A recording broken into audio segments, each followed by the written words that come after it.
السلام علیکم فرینڈز، امید کرتا ہوں کہ آپ سب خیریت سے ہوں گے۔ فرینڈز، جیسا کہ آپ سب کو علم ہے کہ ملک پاکستان میں ماہ رمضان کا چاند ہو یا عید الفطر کا چاند، ہر سال رویت ہلال کے اعلان کے بعد ملک پاکستان میں یہ چہمگیاں جاری رہتی ہیں۔ اس بات پر بحث جاری رہتی ہے کہ چاند نظر آیا تھا یا نہیں۔ ہر ایک کا اپنا خیال ہوتا ہے اور علماء پر تنقید جاری رہتی ہے۔ تو فرینڈز، اس سال رویت ہلال کی ریسرچ کونسل نے ابھی سے اس کی ریسرچ کر دی ہے کہ اس سال روزے 29 ہوں گے یا 30۔ تو فرینڈز، تفصیلات میں جاننے سے پہلے آپ سے گزارش ہے کہ اگر آپ اس چینل پر نئے ہیں تو پلیز اس چینل کو سبسکرائب کر دیں اور بیل کے آئیکن کو پریس کر دیں تاکہ میری ہر آنے والی نئی ویڈیو آپ تک پہنچتی رہے۔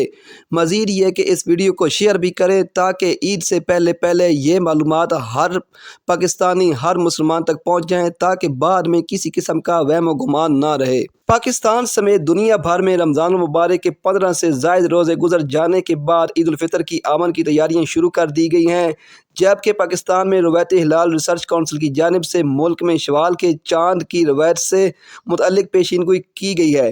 رویت ہلال ریسرچ کونسل کے سیکرٹری جنرل خالد اعجاز مفتی نے بتایا کہ شوال المکرم کا چاند دیکھنے کے لیے رویت ہلال کمیٹی کا اجلاس 20 اپریل کی شام کو ہوگا۔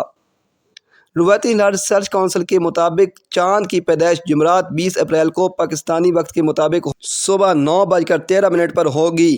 اس روز یعنی 29 رمضان مبارک کی شام غروب آفتاب کے وقت چاند کی عمر جو روایت کے لیے 19 گھنٹوں سے زائد ہونی چاہیے، وہ پاکستان کے تمام علاقوں میں 10 گھنٹوں سے بھی کم ہوگی۔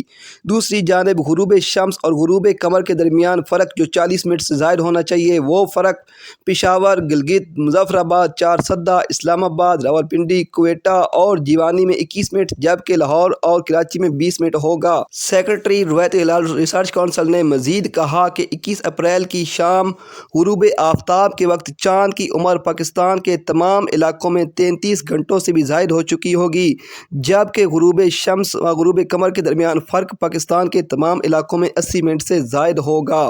چنانچہ پاکستان کے تمام علاقوں میں مطلع اگر صاف بھی ہوا تو 20 اپریل کی شام ٹیلی اسکوپ پر چاند نظر آنے کا کوئی امکان نہیں ہے۔ انہوں نے بتایا کہ 21 اپریل کو 30 رمضان المبارک اور 22 اپریل کو یکم شوال ہوگی۔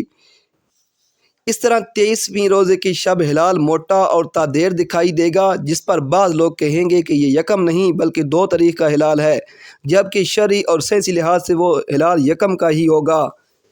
تفصیلات کے مطابق رویت ہلال ریسرچ کونسل کا کہنا ہے کہ جمعرات 20 اپریل کو چاند نظر آنے کا امکان نہیں ہے، اس لیے اس بار 30 روزے ہوں گے اور عید ہفتہ 22 اپریل 2023 کو منائی جائے گی انشاءاللہ۔